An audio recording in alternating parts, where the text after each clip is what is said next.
All right, everybody. Hello, this is In Liberty and Health. Welcome back. I'm really looking forward to the show. I've been listening to this guy for a little bit now, and I think this will be a very productive conversation.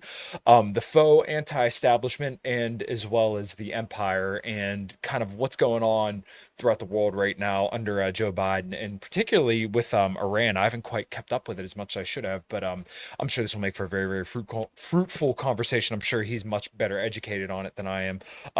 You can excuse my dog running around behind me. He had to get stitches the other day. But regardless, make sure you hit the links below to find where you can find my guest and myself and everything I got going on. Tiger Fitness, the world's best supplements. As you can see, you get this shirt and this hat from there. LMNT for the world's best electrolytes. And without further ado, guys, let's rock and roll. What is up, everybody?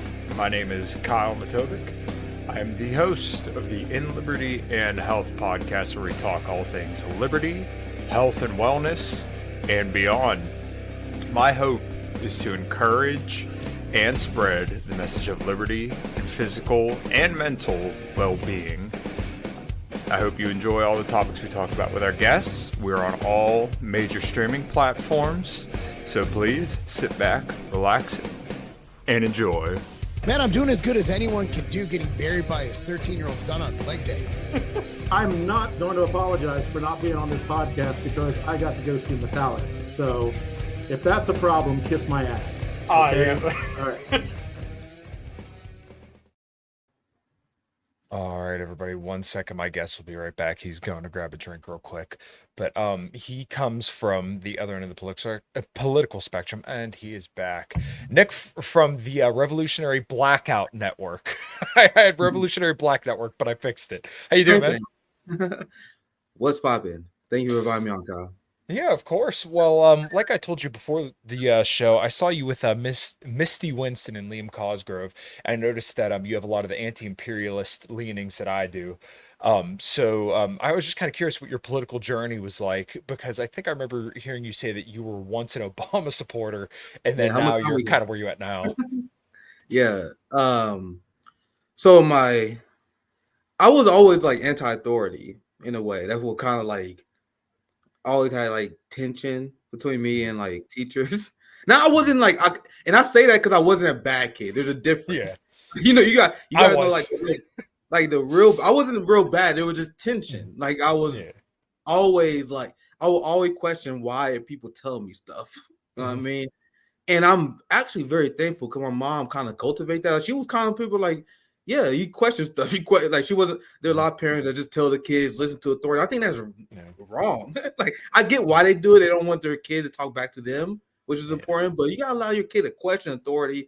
I think a lot of people make that mistake. They turn their kids, or they groom them in a way they eventually become establishment bootlickers because they teach them there to question authority. So I am thankful to my mom and my support structure for allowing me to question stuff. For example, they're like extremely religious. They never put that on me. Like I always like super like anti-establishment. And when I was misled, when I was a Democrat, I voted Democrat because I thought that was a vote against the establishment. I know we're laughing, but remember, I grew up during George W. Bush Jr.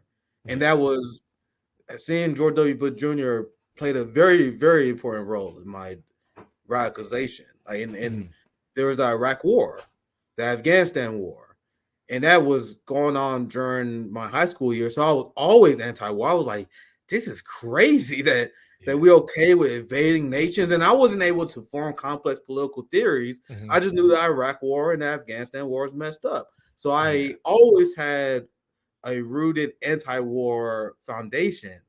I voted for Obama because I thought he was going to end the wars. You know what I mean? Yeah. We see how that went. Yeah, so it wasn't like I was ever. I like to make fun of myself. I like to like I do that all the time. I make fun of my old bad takes, but I would never like a shit lib. I would never. I voted for Obama and Democrats because I thought they wasn't that, and then I went through a few years of cognitive dissonance where I would make excuses for Obama. Well, like Obama's not doing this because he's being obstructed in Congress. And then I learned that there's nothing stopping Obama. The Republicans had nothing to do with the drone strike program, for example, his expansion of war. I learned about the uniparty in general. And 2012 was the last time I ever voted for the lesser two evils. I eventually became a supporter of Bernie Sanders, and our mutual friend Misty was one of the people who was warning about Bernie early. Mhm. Um, it, I thought that he would provide another mechanism to change, and then I quickly realized that was the wrong direction. So then I started reading a lot about history, revolution, and change. I engaged in electoral politics as my way to change. I realized that was a mistake. I saw the limits of what people who are considered socialists, radical socialists, what they can accomplish. These are the social democrats, the Bernie Sanders left, AOC, Justice Democrats, the progressive. These are the people that I'm not sure your political leanings. I'm sure we have disagreements, but these are the people that people generally think of the left. Like when they think Yeah. of the left, they think Right. of these purple-haired AOC supporters. And Yeah. the thesis that we have, and I think this is why our message resonate, is that these Mhm. people are here to make the left look as bad as possible and to misrepresent what a socialist and what a left is actually supposed to be. Like there's Mhm. uh no one that has more universal appeal. And I know this is crazy to hear in America, but there's no one who has more universal appeal than a Marxist, than a socialist. But these people have been hijacked by CIA implanted leftism, and this was proven in the 60s and 70s when they hijacked labor unions, where they wanted to reject the old school hard labor orientated.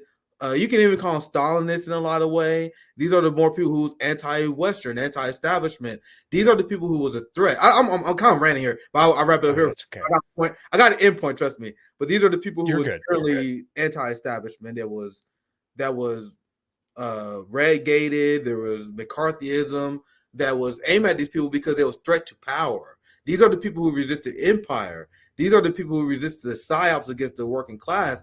And even though a lot of Americans think they hate like the Stalinist communists, but I promise you, you guys will have a lot more agreements with these people if you sat with them. They was purged from the left and they was replaced with social democrats, democratic socialists. These are the Democrat lights. These are the people who are for war. They're the people who essentially support the Democratic Party. And I came to this conclusion, and I'm like, all right, we got to find the other way. And I started engaging in that old school leftism. And I was like, what best for my people? And you look at Black Panthers, who is a group that even many conservatives held, like many Republicans were held to Black Panthers. I wonder how many of those conservatives know that they're a Marxist-Leninist organization. So that's why we took inspiration from them. I find that the insights of our revolutionary leaders that took a very anti-colonial approach was very wise. And I'm just expanding on that for a more modern crowd. I know that was a long answer, but I can answer. I can go all day with how my political, like how I gave my political position. So I passed it to you there. It was a long journey to say the least.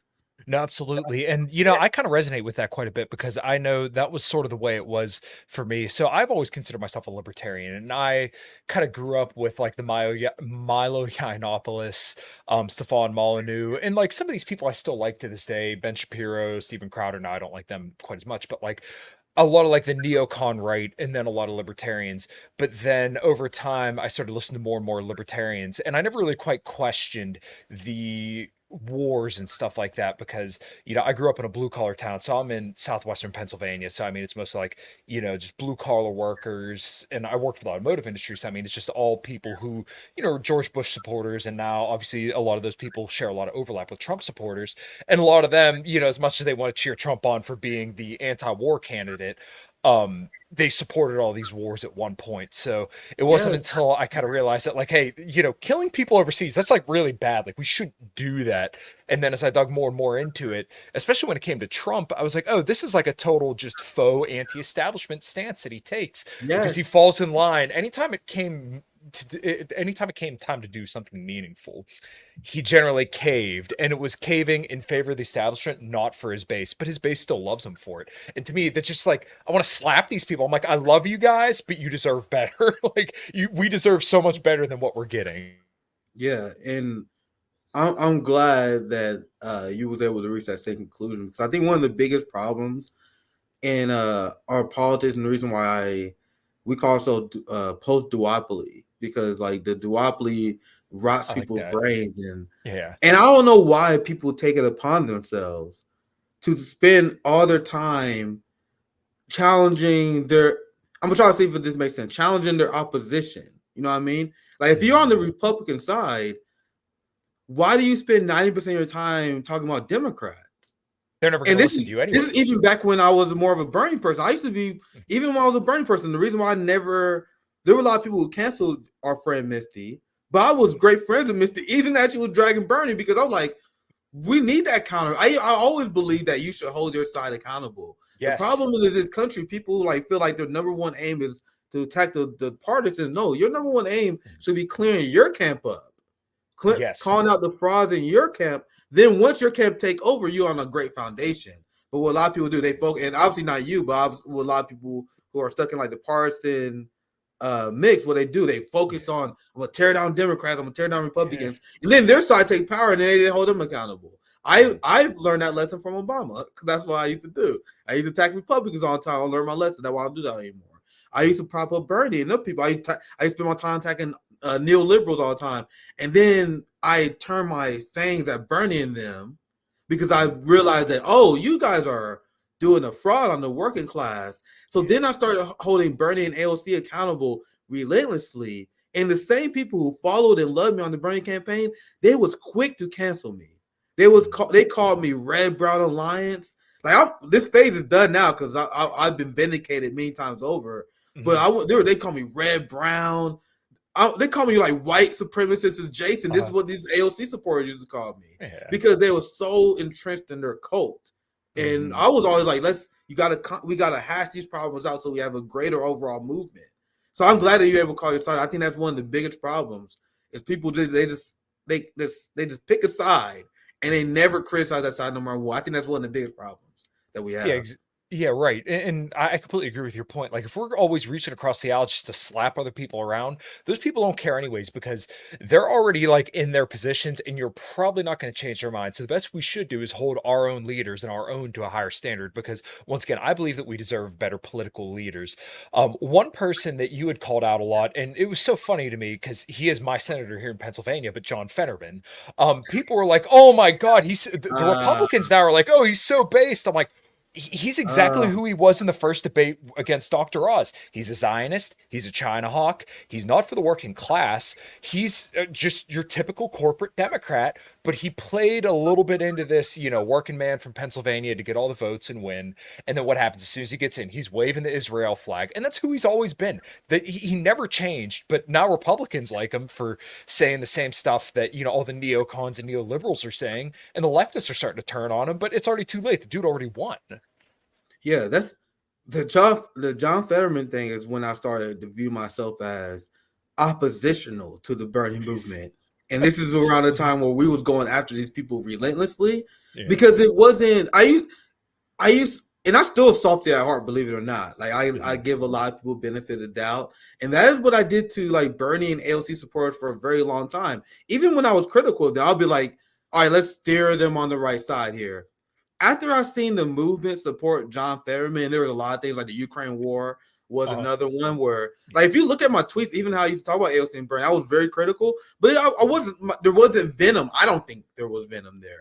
The venom, I purposely unleashed the venom after the Ukraine war, after seeing John Fetterman, after seeing these people who said they wanted a political revolution just become normal Democrats.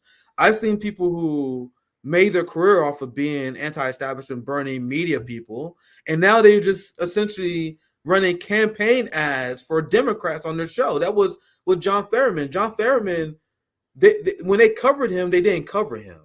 They pretty much ran a campaign ad for him where they read his campaign speeches verbatim without questioning them. You know what we did at RBN? We did something weird called journalism, where we didn't believe what politicians say. Kind of weird, huh? We did something called research. And despite all the corporate big media, and I'm calling them out just because they're bigger than me. I don't like picking on small channel, but like Breaking Points, even my friend Bree, like many other people who like propped up John Fetterman.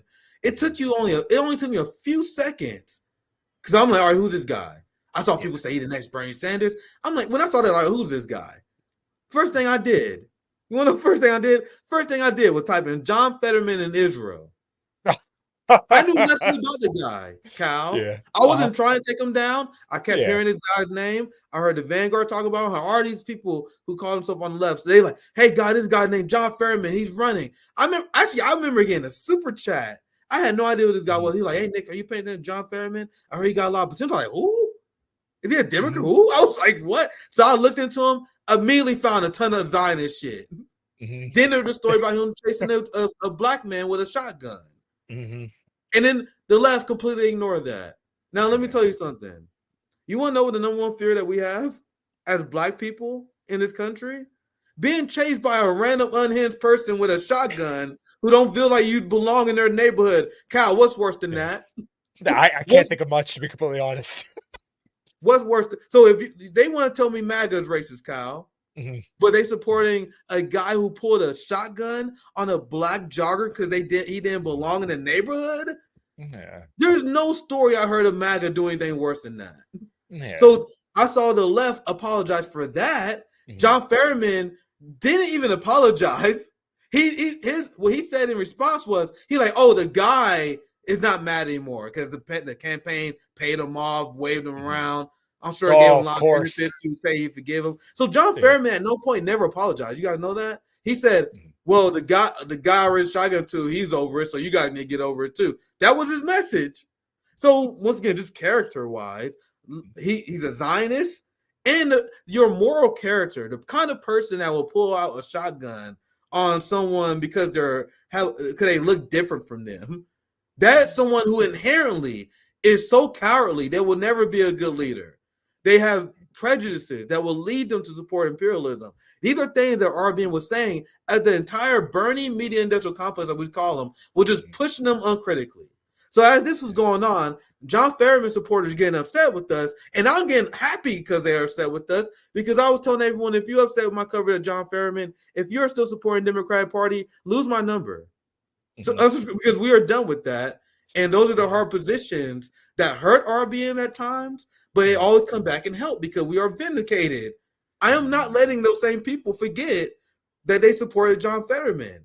Even Right. though I took a ton of heat at the time for that, now people look back like, oh shit, RBN was right about that, and it comes back around.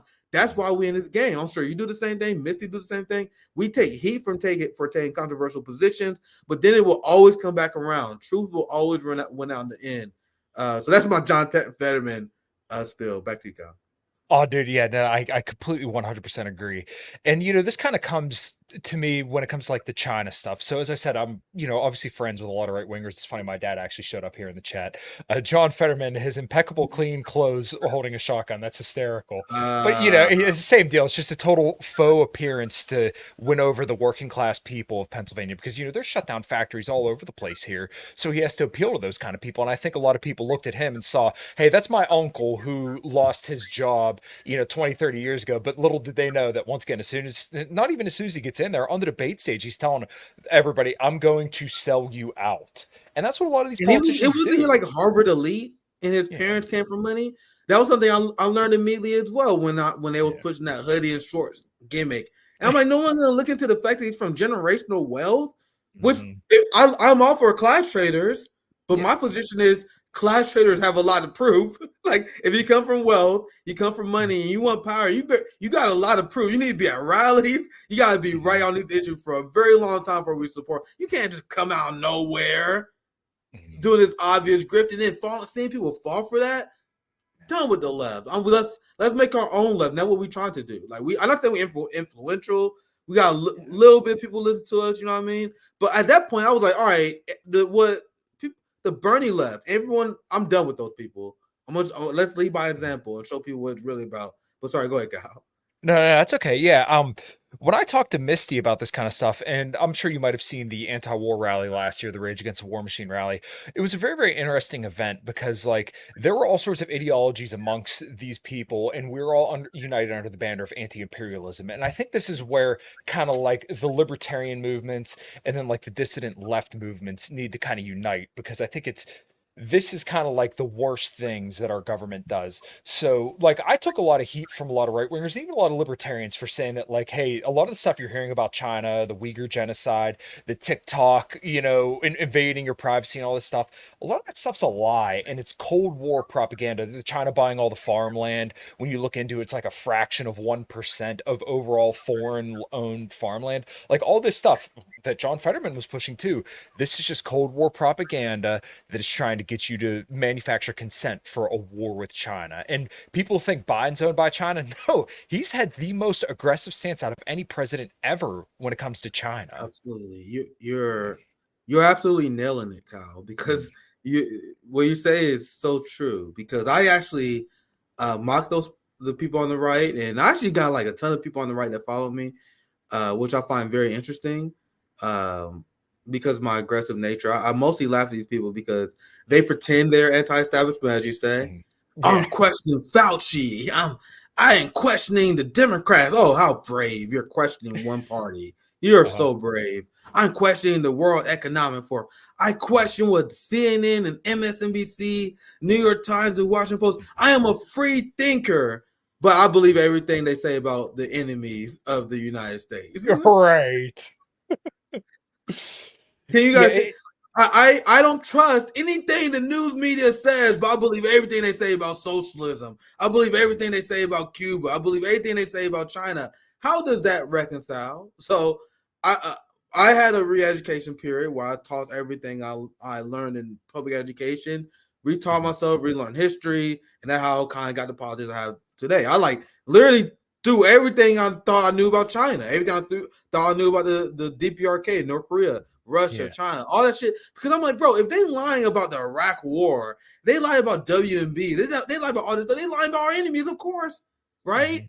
I'm not saying our enemies are it's sunshine and rainbows over there, but everything they tell you is false, and that's the premise I work. And it tends to be that tend to work out really great if you have that premise of everything they tell you is false. And the China thing is probably one of the most obvious things to me that expose how so many people are not serious.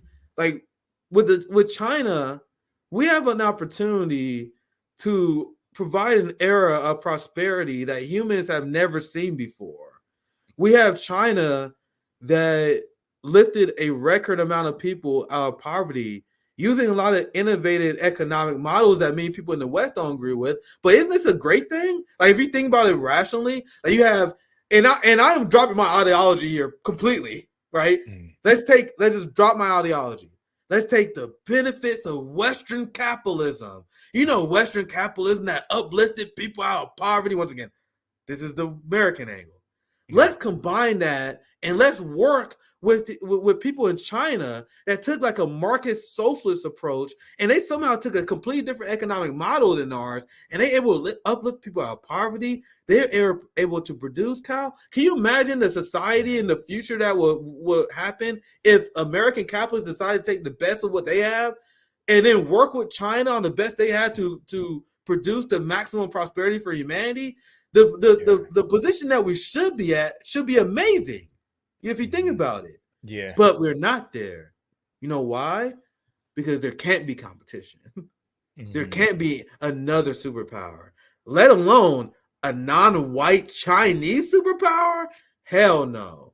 So instead of working with these people to create a era of prosperity humanity never seen before, we are engaged at war. We are ramping up our military with these people. We're siphoning money for our community to ramp up our military to fight these people. We're engaging in sanctions that is harming the world economy. The United States' aggressive stance against China has harmed their potential economic future. I'm not saying stop them. They had a goal to stop them. They didn't do that. But if they didn't, if they wasn't aggressive, imagine what China could have done. That's my point. So that's why people should be more upset at the stance of the West. They're holding back human potential. And even as I speak, you can talk in anime, I get furious just thinking about it. Like, can you imagine the future we would have if there wasn't these nonstop wars, but we wanted to work with people, even if that mean giving a country an advantage? You know what I mean? But anyway, I will look at your thought. I'll pass it back to you. This No, is no, no, that's okay. No, I absolutely love it, and I completely agree. And I've made this point a few times on the show, and I'm kind of curious how you would think about it. And I have something else I want to follow up with. But like, when it comes to China, if you look all over the world, what have they done? They went down to Africa and they don't engage in usury, so they don't charge these places interest, and they loan out money to all these countries in Africa and help them raise their standard of living. Right now, you could maybe make the argument that they're engaging in debt trap diplomacy. I don't know. I don't like any governments, so I would lean towards maybe they're doing that. But like, okay, well, let's compare that to what America is doing. We go yeah. into countries. There was a saying, I forget who said it, but they said, America goes in with bombs, China goes in with a briefcase. If you ask me which one's preferable, I'm sorry, but the briefcase is preferable to bombs. So, clearly China's the good actor in this situation. And once again, I don't like any governments, but if you have to compare the two, China has way less blood on their hands over the last 30 years than America does. And that's clear. I'm reading this headline. I'm planning on doing a story on this later this week. Sure. This is a story from South China Morning Post. Yeah, I'm To familiar. challenge China's influence in Africa, the United States borrows from the Belt and Road playbook. So what this article is saying is that the United States is now stealing the policy that they used to call economic imperialism. I thought that was economic imperialism when you Right. help develop people's It's only when countries. China does it. Actually, I use this. I don't know if you mind if I shared it, but this is why. No, go This is ahead. why I'll pull it up. Yeah, I don't know if you mind because I use StreamYard, so I'm familiar how I use this. Yeah, So you're this is good. why I'm reading, just so you know I'm not making this up. Mhm. So they accuse China of engaging in economic imperialism doing this. Now, this is a big admission that China is better diplomats than them. So the United States policy was to bomb countries into a submission. They will Right. also enable and prop up the most extreme fascists in the country. They usually extreme fascists because who are the kind of people that will betray their people in order to get themselves government power? These are people usually fascists. These are the people in South Vietnam. These are the people, honestly, in South Korea that betrayed the Korean people and allowed millions of the people to be slaughtered because they had economic disagreements. When you look at the Maduro opposition in Venezuela, there was fascist extremists who was willing to betray their people in order to implement Western capitalist policies. The same with Cuban gusanos who flee because they was counter revolutionaries and they wanted to import American capitalism to exploit Cuban workers. Cuban workers wanted their own sovereignty, so they had the revolution. So they fought against them with the help of the United States. So the point is, the people who usually oppose the United States in these countries are usually the biggest traitors and generally the most extreme. So extreme they will allow a hostile foreign power to help them. So that's usually the way the United States got into these countries, and they'll prop up dictators, tyrannical leaders who would then later become unpopular, and then the Africans or whoever the country was, they would then blame the United States for propping up a puppet leader, then leading to the decline of U.S. Favorability or favorability for a better term in the region. So what China did instead, they went and built. They built in Africa, and I read a lot of reports about how China forgave a lot of debt, like forgave a heard historic about that amount of too. debt. But even if you want to criticize, because I do try to be careful. I do admire China's economic model and what they have done, but I try not to be like an unapologetic. It's hard because I think they accomplished a lot over the last few decades. I try not to be unapologetically pro-China. But when you look at the deals that Africa made, they look at the IMF, they look at the West, they look at China's and the deals that they proposed, and they're like, this would be fantastic. I'll put this down. But they're like, this would be fantastic for our country if we invest in with China instead of the West. Now, what a lot of people in the West, what they would do is because of a lot of anti-black sentiment, and not even on purpose, like a lot of like white liberals who think they're pro-black, they think that Africans are being manipulated and taken advantage of by China because it's a trope that Africans are dumb and Chinese people are smart.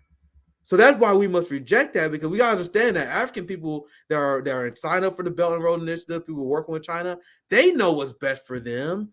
And the reason why they're saying they've been exploited, the reason why they are making these accusations of imperialism is to undermine the amazing accomplishment that China has done bringing the world together. Are these deals perfect? I'm not trying to say that. Once again, I'm trying not to be super pro China. Yeah. I just very enthusiastic about what they have done recently.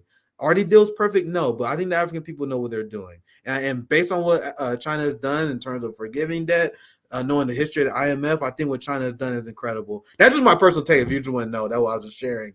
But I'll pass it back to you, Kyle.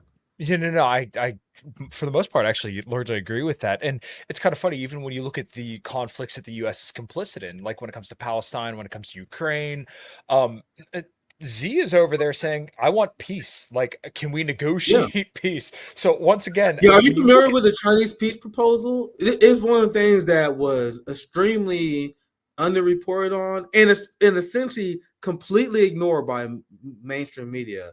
Whenever they talk about the Chinese peace proposal, they say, "Oh, China drew up a plan that would benefit Putin." No, of China course, essentially wrote a global declaration of respecting sovereignty, and within this, it was calling for ending the Cuban embargo and ending any violation of sovereignty, giving Palestinians a state.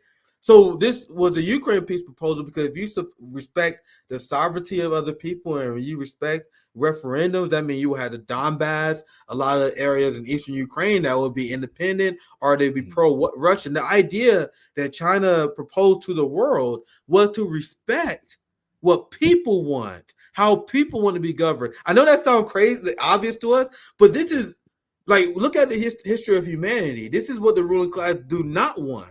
China is proposing something historic, and the world, the West rejected it in large. The media still won't report on it. I apologize, I interrupted you, Cal, no, you're to good. try You're that in, good. but that's show the difference between the mindset between China and the United States. They like, bro, we are making so much money. Like, bro, do you guys want to make money? We want to make money. We're balling. Do you guys want to ball, or do you guys want to bomb people? Like, this is like, China is like, you guys are crazy. Like, can we just make money? China get criticism from people on the left because they're almost not ideological enough. Like, for example, China had good relationship with Israel. For example, Right. China will have relationships with governments. Some people on the left will call like kind of tyrannical in way. Like they engage and they work with governments in a way where they just like, we want global prosperity, and they get critiqued from the left for this. And I'm not saying they're above critical because they're like, oh, China, you should take this tough stands on this. No, they're like, no, we just want to make money. That's why it's even more insane that Americans have been convinced to hate them. Because as I got more into citizen journalism, it was upon myself to learn more about China. You know what I mean? So I learned a lot about China over the last like 2-3 years. And as I learned more about China, Americans' hatred for China seems even crazier to me. Right. Like, I see nothing but stuff we should be inspired by. They got like high-speed rail. Like, you can get to Hanzhong in Beijing, and that's like an insane amount of distance in like a day or so, half a day. It'll be like my co-host CJ live in Los Angeles, right? I live in Kansas City. Imagine if I was able to jump on a train, be in LA in 8 hours or so, and then able to do Nick and CJ live and get home before the morning is done. Like, that's what the reality in China is right now. They are living in the future. Last thing I say, I'll pass to you. You know I'm a ranting motherfucker. You're good. Oh, no, you're good. I love it. I was talking to someone who made a great point on, actually, Carl Zah. I almost forgot. Carl Zah on my show yesterday. Yeah. Oh, I listened to that. Yeah, it was great. Yeah, well, I was talking about approve ratings. He brought up a great point. I'm still this moving forward. He like, you don't even use approve rating. Look at what people in China say about their future. Like, look at what Americans say about the future. When Americans talk about the future is gloom. Civil war is coming. We're doomed. What the fuck is this? Like, I remember Y2K. Remember the 2000 conspiracy theories, 2012. All these doomsday theories came from pessimism on our society. When you ask Chinese citizens how they view about the future, and this is recording their posts, they are the most optimistic population on the earth. They see high-speed rail. They see the new infrastructure that's being developed in China. They see all this crazy stuff that their government is doing. All these people being uplifted from poverty. All this new infrastructure. All these new plans. They have a plan to create a senior citizen initiative for older people who are retired so they can have recreational, happy lives. They're going to have these senior universities. So as China has senior universities, they take care of their senior citizens. Senior citizens in the United States say, welcome to Walmart, in America. So people in China are excited. Meanwhile, America is doom and gloom for good reason. So, anyway, I'll pass it to you. I got a lot to say on that, but I don't know why. I don't know what the original point is, to be honest. But I'll pass it to you, Cal. No, dude, I absolutely love it, and it's something that people really should consider. And I never really considered the point until you made it there that like we could have like a world that almost doesn't know poverty if the imperialists in our own government would just drop it and say like, hey, China, we're going to reach out to you in good faith, and we're going to work with you, and we're going to uplift the entire world out of poverty, and not like this idea that we're just going to pour money from helicopters. But look, like we already know that like China and the US trading already raises everybody's living standards. Their living standards over there because they get US dollars that they can use all over the world. And then, our living standards because we get the stuff, probably everything in this room, the amps, the guitars, there's bits and pieces that come from China, and I'm an automotive technician. So, I mean, there's pieces on cars that I work with every day that probably came from China. So like, why can that not be applicable all over the world? And it's also funny that people criticize China for being too communist, right? You always hear Steve Bannon, these stupid right wingers say, no, it's the Chinese Communist Party. They're not really like these communists anymore. I mean, and from my perspective, I think they're pretty capitalist because they're going all over the world, making good on commitments, deals, and doing voluntary exchanges for things, to build up goodwill all over the world. But one thing I wanted to get your point or your thoughts on is specifically when it comes to China, though, like when you hear people talk about China and what they do bad, it's almost like the Israel lobby, and this is like a little conspiracy that I have, that like the Israel lobby put out all this propaganda to hide what they're actually doing. Because like, you start tracking all this stuff down. Front companies, Israel had a front company in the US back in the 90s that wiretapped Bill Clinton, a genocide. Okay, well, it's hard to say what they're doing to the Palestinians now isn't genocide when you consider they've eliminated 1% of their population within the last couple of months. And then, you just go on down the list and it's like, oh, actually everything that the right accuses China of, Israel's actually guilty of. Yeah, and one thing I want to get back to this point regarding working with China. And people, I really want people to reject the standards of low expectations they put on the working class in this country. You know how they demonize the term utopia? Mm-hmm. That was a coordinated effort. You know what I mean? Oh, what do you want to do, Kyle? You want to build a utopia? That's not possible. So you should accept the corruption and the bullshit that you're not going to fix everything. Why should we accept that? Why? I'm not saying it's possible to build a utopia, but why should we let that limit ourselves? That's what they will say in response to me. Oh, you think we can work with China? Were you trying to build a utopia? Yeah, the goal that we have should be to improve our society so the future generation live in a better way than we live. That should be the goal. And somewhere along the line, people just gave up. And now the boomer generation is more than happy with the fact that the next generation is worse off than them. They failed in spectacular fashion. Now, back to what you said about China. Yes, like I would describe China as a market socialist society, and there's a lot of debate about this. Like I've seen so many people on the left. I've seen so many socialists debate and yell about this. That's my calculation. That's my opinion. I talked to a lot of Marxists. I think they agree with me as well. And China, to me, represents exactly why there's no reason for capitalists to be afraid of communism and socialism. Because you know how they demonize it, like, oh, what do you mean socialism and communism? What does that mean? Are you saying you gonna shut business down? We never said we getting rid of markets. We just want a central planning model that isn't anarchy. We want a central planning model that's not anarchy, that has the social and public good at heart. So what China does, China allowed the free flow of capital in their system. They got capitalist systems in countries that they have to work with. They have business entities that work with capitalist countries that they had to deal with. So if you want to have a thriving system, you got to deal with the material reality that we're working with right now. This is what we talk about in the science of Marxism. So China has to work with these capitalist countries, these capitalist companies, so they allow the flow of capital. But China control the banks. So China naturalizing the banks leads to a system where the average rent and housing is around $500 a person in China, and that's in United States dollars. The housing is around 5 times cheaper in China than it is in the United States because China took housing off the table. They took landlords off the table. So yes, they allowed the flow of capital. Yes, they still have stuff. Remember, you're a socialist and communist, you want to take my stuff? They still got stuff in China, sir. You're just not allowed to own an oil field. Cal, fam, you're not allowed to own an oil field. That's what we are saying. You're not allowed to own water. That is what we were saying. You're not allowed to do that. So China took that out. They own the water. They own the infrastructure. They own the banks. They own the healthcare system. That's why everyone got free healthcare. These are why they have no homeless. But the fact that they have a functioning market system where capitalists can still make money is exactly why capitalists should have no reason. Well, I shouldn't say capitalists. They should have a reason to feel. If I would be 100% honest, capitalists do have a reason to feel socialism. But the average worker is not a capitalist.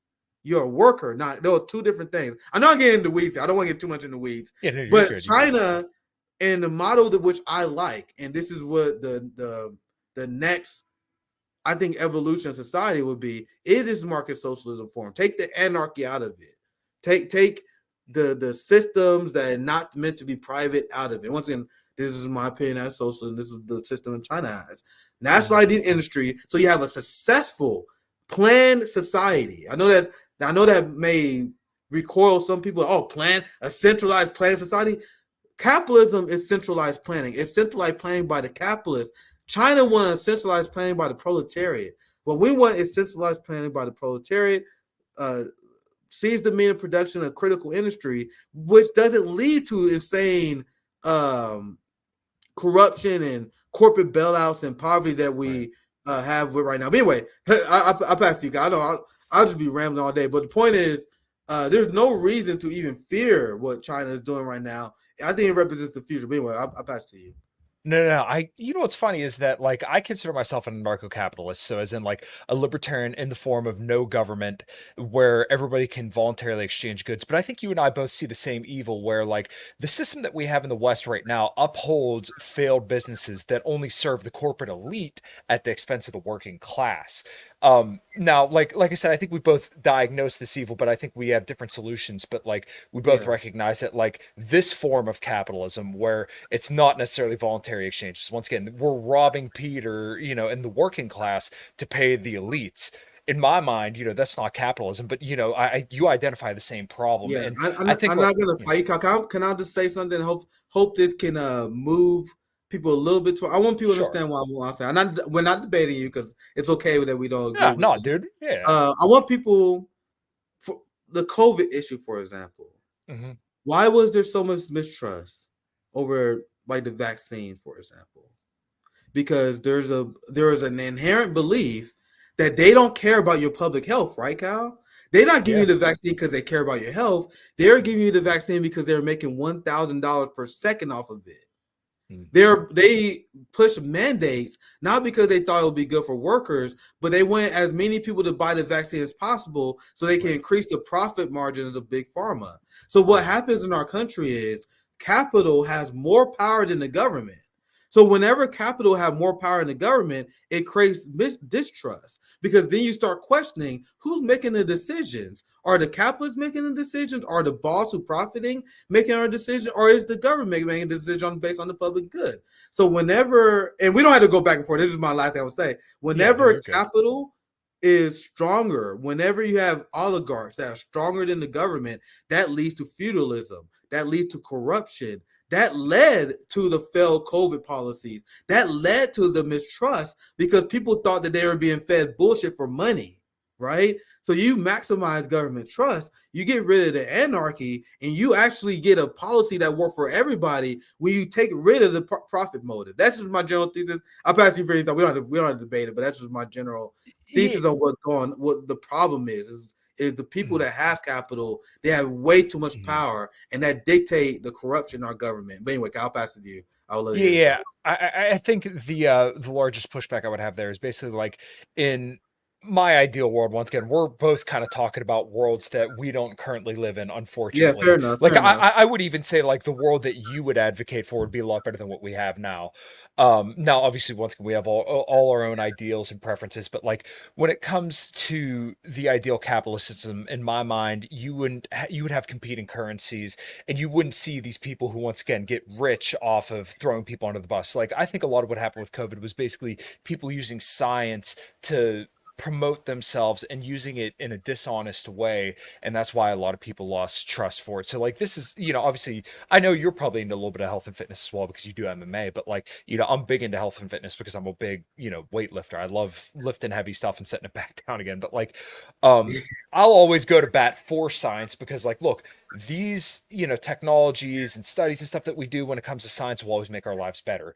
But the problem with government as we have it today is that nobody gets held accountable for their bad actions because, once again, the big banks that are completely controlled by our political system, they're always there to give people bailouts and bail out bad actors when those companies shouldn't be held up any longer. Those companies should fail if they're no longer viable. Because you and I Yeah. wouldn't get a bailout, right? If Yeah, we had a company, and we would never get a bailout. yeah, and that's why I don't spend a lot of time fighting libertarians. Mhm. We have a different solution, but we see the same problem. Yeah. My personal belief, hopefully I don't offend any libertarians by this. I think once we overthrow Please the do. system, I think if we ever have this coalition where we overthrow the system, I think libertarianism will fall apart after that. And I think there would be nothing else other than having a planned, centralized system that care mostly about the workers, the dictatorship of the proletariat. So I don't really feel. I feel like once we team up with libertarians, we will reach a point where we realize what we got to do right. So we don't agree with the overall solution, but we need to take care of and get rid of the capitalist class. And when I talk to, like, for example, Lion Cosgrove, who on my show, who Yeah. says he's a libertarian. I use him because I don't want to strawman anyone. You yourself would call yourself a libertarian. When I hear your politics, it's clear to me that you guys want the best for who I would say the working class, the everyday working people, right? There's terms that I don't necessarily agree with, like globalist, but I know what you guys talking about when you say, and that's not the same term I use. I use the term capitalist instead of Sure. globalist, but I know Yeah. what you're talking about. The point is we have the same enemy. I think once we reach that point, then we can come together and we can have a system that benefits the workers, a system that is hostile to the working class, because I think that's what we want. We want a system that prevents a future evil ruling class from climbing up. But I think we once we reach that point, once we've been organized together, I think we will reach a solid conclusion. And the reason why I say this is because there is a lot of hesitancy, and I get a lot of pushback and are being for like being friendly, being okay with libertarians. In fact, RBN is not even in agreement with this, and we even confuse people because people forget that RBN is not a monolith. Like you mentioned the Rage Against the War Machine rally. I was strongly in support of it, not even when RBN was. Sabi did a few segments roasting the rally. I didn't agree with it because I was like, man, we're working with libertarians despite those issues because it's about raising awareness. So there's that disconnect, but I think people need to drop that because the issue of the war machine is so huge. The issue of policing is so huge. Most libertarians that I think are principled understand the problem of the police state right now. And no matter what we do, no matter how we organize, no matter if we have the establishment, they're back against the ropes. If there's no addressing the fact that they have an armed militia that can take us the fuck out whenever they want, nothing will be accomplished. So a lot of libertarians are frauds, but the libertarians I know I'm friends with, they understand the problem with the police state. So that means I want to work with them. They see the problem with the war machine, so I want to work with them. And then when it comes to crafting an economic model, we're gonna fight, and my ego is gonna tell me we're gonna win because the truth is on our side. But we're gonna fight that out at the end. But I think ending state violence is so important. Ending the capitalist corruption is so important. That's why I critique people on the left who don't want to talk to libertarians. Like I think this is important, even if we disagree with the overall solution. I think the ruling class is so unhinged. They are united despite their differences that we need to start having the same approach. We need to start realizing that we have a lot of shared interests and goals, and it's okay for us to fight and figure out how we move afterwards. So anyway, that's my spill, Kyle. I know we probably getting near the end, but I'll pass to you, Kyle. Yeah, of course. I know we're a little bit over, and I apologize for that, but Yeah, I no, really no, it's really my enjoyed the fault. It's show. my fault because I know I talked too much. Go ahead, Kyle. Oh, dude, yeah, you're good, you're good. Yeah, I definitely think the anti-imperialism stuff is probably the most important thing, and that's why I enjoy talking to people like yourself, Misty, and all the other people who would consider themselves maybe in a different camp. Like I said, I truly do believe that's the most important thing, and I enjoy conversations like this a lot. So, hopefully you'll come back because I would love to do this again. And same with your other co-hosts at the Revolutionary Blackout Network. I Appreciate it. think all you guys are absolutely fantastic. So, I'll definitely be reaching out to some of them in the future. But Nick, feel free to give your plugs. And like I said, if you would like to come back, I'd definitely do this again. Yeah, for sure, Kyle. I would love to be back, and I'd love to bring you on RBN sometime. Make sure you guys check us out on the Revolutionary Blackout. I stream every Tuesday night, Thursday night, and Saturday at noon. That's Nick at Night and Nick at Noon season 2 this year. We got banger after banger after banger. We just had Carl's on Thursday. I had to do distance on. I had Nico and Misty as well on last week. So we got tomorrow. I'm going to have a few union people on. We're gonna like. There's another misconception on the left that American unions are worth a shit. Like American unions have been hijacked for a very long time, Yep. and there's a reason why you see AUW and all the unions endorse Democrats, even though they are strike breakers and enemies of the working class. Unions have been hijacked. It's a good idea, and not on paper, and it's something that we should develop. We need to get unions back to how they was in the 40s and 50s. But unions, as they are right now, is not it. And I'm gonna have former union workers that's going to explain their stories and explain how unions work. So that's what I'm playing on Thursday. It'll be a good panel. So thanks for having me on once again, Kyle. Of course. All right, everybody. Thank you so much for listening. Until next time, take care. Peace out.